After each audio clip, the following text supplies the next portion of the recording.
क्या आप अपने बच्चों का भविष्य उज्जवल बनाना चाहते हैं? क्या आपके बच्चे पढ़ने में कमजोर हैं? क्या आपको सही मार्गदर्शन नहीं मिल रहा है? क्या अभी से आप अपने बच्चों को जिम्मेदार चलाना चाहते हैं?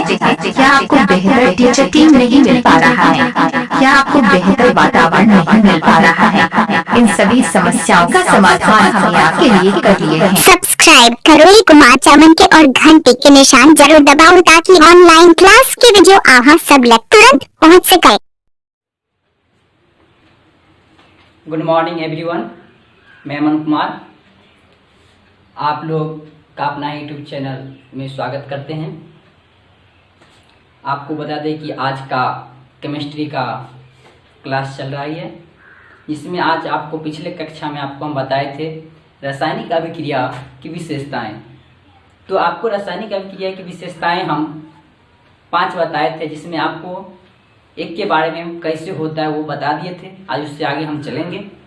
तो क्लास स्टार्ट करने से पहले आपसे उम्मीद करते हैं कि मेरे यूट्यूब चैनल को सब्सक्राइब एवं बेल आइकन को ऑन कर दें, और वीडियो अच्छा लग रहा होगा तो आप लोग लाइक कमेंट करते रहें। जो प्रॉब्लम होगा उनका सॉल्यूशन जरूर मिलेगा। चलिए हम क्लास को स्टार्ट करते बिना कोई टाइम वेस्ट करते हुए। तो आज आप लोग का रासायनिक अभिक्रिया की विशेषता का दूसरा टॉपिक जो था आपका रासायनिक अभिक्रिया में अपक्षेप बनाता कैसे है, कैसे बनाता है। आपका यहाँ पे हो जाएगा दूसरा नंबर, ये हो जाएगा कि रासायनिक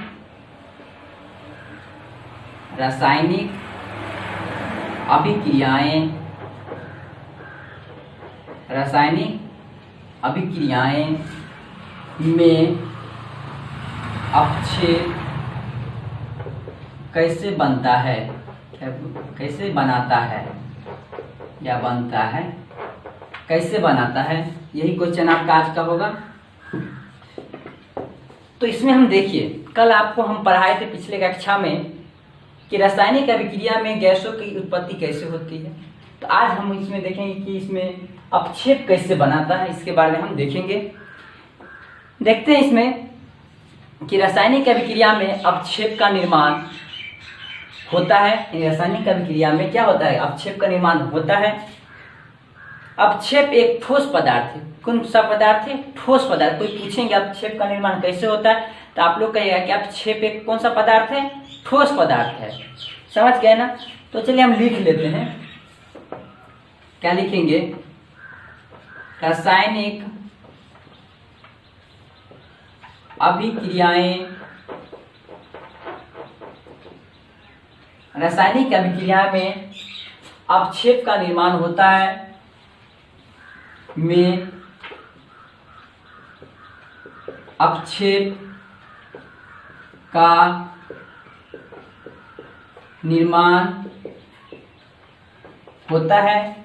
रासायनिक अभिक्रिया में क्या, कौन चीज का निर्माण होता है? अपक्षेप का निर्माण होता है। अपक्षेप एक ठोस पदार्थ है। कौन सा पदार्थ है? अपक्षेप एक ठोस पदार्थ है। कौन सा पदार्थ है? ठोस पदार्थ है। ठोस पदार्थ है। चलिए इसके उदाहरण हम समझते हैं। यहाँ पे उदाहरण ले लेते हैं, उदाहरण से समझेंगे। उदाहरण यह है कि जब सोडियम क्लोराइड के जलीय विलयन में सिल्वर नाइट्रेट का विलयन डालते हैं, जब सोडियम क्लोराइड के विलयन में सिल्वर नाइट्रेट को डालते हैं, तो डालने पर सिल्वर क्लोराइड का दही का जैसा बनता है। कैसे बनता है? दही जैसा बनता है। जैसे आप दही में देखते थौका बनना, यह क्या है? अपक्षेप है। लिख लेते हैं सोडियम क्लोराइड का जलीय विलयन से क्या लिखेंगे? सोडियम क्लोराइड के जलीय विलयन। कौन सा विलयन? जलीय विलयन में सिल्वर नाइट्रेट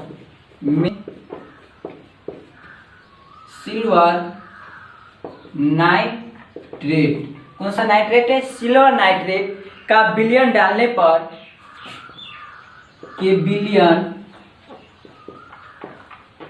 विलयन डालने पर, जब हम सोडियम क्लोराइड में सिल्वर नाइट्रेट का जलीय विलयन डालते हैं तो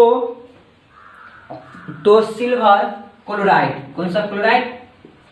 सिल्वर क्लोराइड, यानी जब ये दोनों को हम डालते हैं जलीय विलयन में तो सिल्वर क्लोराइड बनता है। क्या बनता है?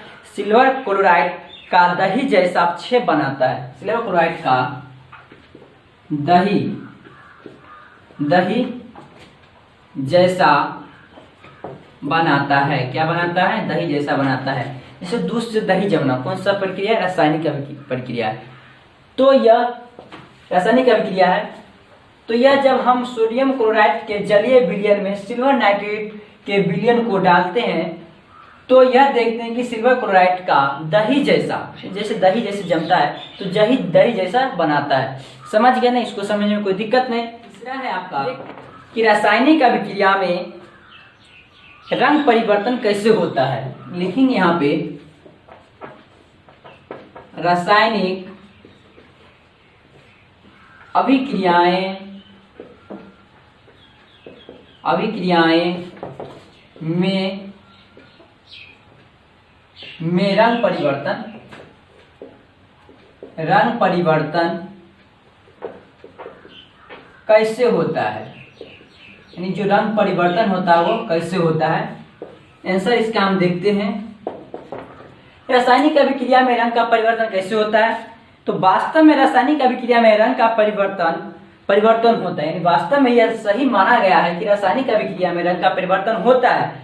इसको हम उदाहरण से देखेंगे। उदाहरण में है कि पोटेशियम परमैंगनेट, यानी पोटेशियम परमैंगनेट के बैंगनी रंग का विलयन को थोड़ा थोड़ा नींबू का रस मिलाने पर हरे बैंगनी रंग का हो जाता है। यानी जब निचोड़ते हैं बैगन को, नींबू को निचोड़ते हैं तो कौन सा कलर मिलता है? हरा कलर मिलता है।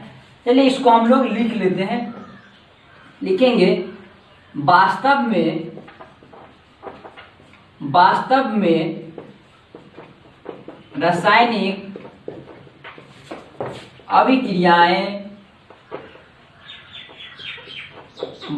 में रासायनिक अभिक्रियाएं में रंग का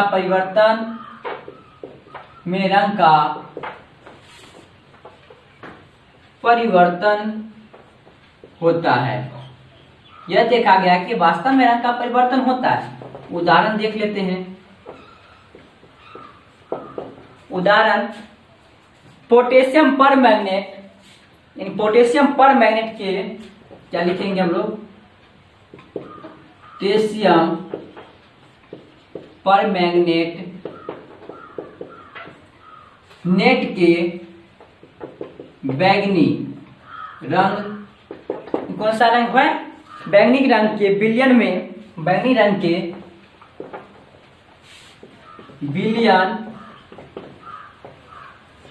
विलयन में थोड़ा थोड़ा क्या लिखेंगे? थोड़ा थोड़ा करके नींबू का रस, थोड़ा थोड़ा के नींबू का रस। यहाँ पे थोड़ा थोड़ा करके यह जो बैंगनी का रंग है पोटेशियम परमैंगनेट में थोड़ा थोड़ा करके नींबू का रस को निचोड़ेंगे। क्या करेंगे? नींबू का रस को निचोड़ेंगे, जिसको कहते हैं हम लोग, जैसे चाय में नींबू डालते हैं ऐसे हम इसको निचोड़ेंगे। का रस निचोड़ने लिख देंगे।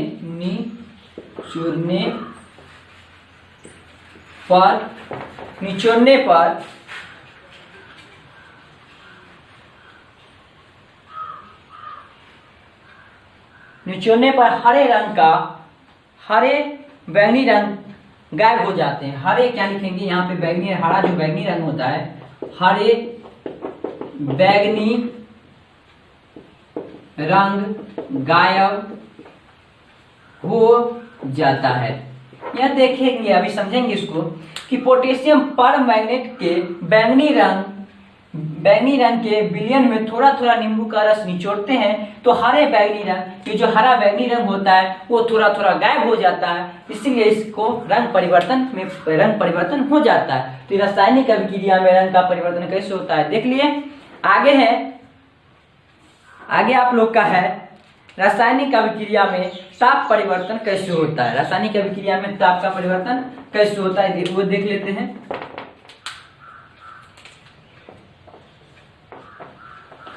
रासायनिक अभिक्रियाएं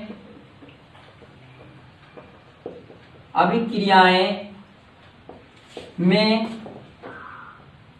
ताप, यानी रासायनिक अभिक्रिया में ताप नियंत्रण कैसे होता है। ताप नियंत्रण कैसे होता है, यानी ताप का नियंत्रण कैसे होता है, इसका हम लोग आंसर देखेंगे। तो रासायनिक अभिक्रिया में ताप का नियंत्रण कैसे होता है, तो इसको लिखेंगे। रासायनिक अभिक्रिया में ताप का नियंत्रण होता है, उदाहरण में हम देखेंगे कैल्शियम ऑक्साइड के ऊपर जल डालने पर वह ऊष्मा उत्पन्न करने लगता है। यहाँ पे हम लिख लेंगे, पहले इसको लिख लेते फिर समझेंगे। क्या लिखेंगे, रासायनिक अभिक्रिया में ताप नियंत्रण होता है, ताप नियंत्रण होता है। उदाहरण के लिए हम लोग देख लेंगे कैल्शियम ऑक्साइड, कौन सा oxide, calcium oxide, calcium oxide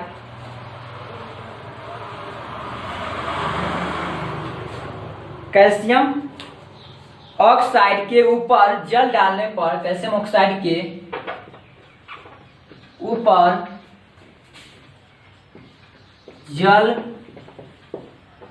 डालने पर, कैल्शियम ऊपर के जल डालने पर वह ऊष्मा उत्पन्न करती है। क्या करती है, वह ऊष्मा उत्पन्न करती है।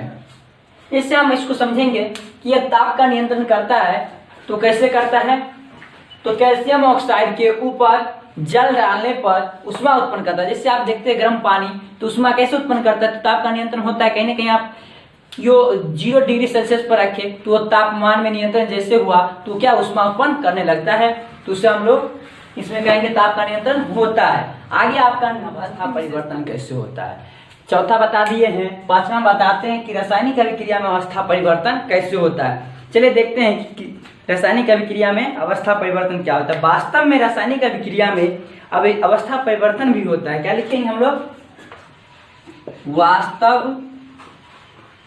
वास्तव में रासायनिक, क्या लिखेंगे, रासायनिक अभिक्रियाएं में अवस्था परिवर्तन होता है। क्या होता है, अवस्था परिवर्तन होता है। तो उदाहरण से हम देखेंगे अवस्था परिवर्तन कैसे होता है। चलिए देखते हैं उदाहरण कैसे क्या है। उदाहरण क्या करेंगे, उदाहरण देखेंगे हम लोग। मोमबत्ती, क्या है, मोमबत्ती, जैसा मोमबत्ती कैंडल जैसे दीपावली में हम जलाते होंगे। मोमबत्ती के जलाने पर मोमबत्ती को क्या करेंगे, मोमबत्ती को जलाने पर CO2, यानी जलाने पर क्या होता है, CO2 गैस एवं जल का परिवर्तन होता है या जल में बदल जाता है। CO2 गैस एवं जल में क्या होता है, बदल जाता है। समझ गए ना, बदल जाता है। यानी जब हम मोमबत्ती को जलाते हैं, जैसे दीपावली में आप लोग कैंडल जलाते होंगे तो उस समय गैस CO2 गैस निकलता होगा एक, आकार का ब्लैक करके धुआं के रूप में, और उसमें CO2 गैस होती है, और CO2 गैस होती है, और मोमबत्ती को जलाने पर CO2 गैस मुक्त होती है। उसमें से जो वाटर निकलता है, क्या निकलता है, जल में बदल जाता है। क्या होता है, CO2 गैस एवं जल में बदल जाता है। तो आज का वीडियो आप लोग को अच्छा लगा होगा, तो फिर आपसे मिलते हैं नेक्स्ट वीडियो में। आज के लिए थैंक यू सो मच।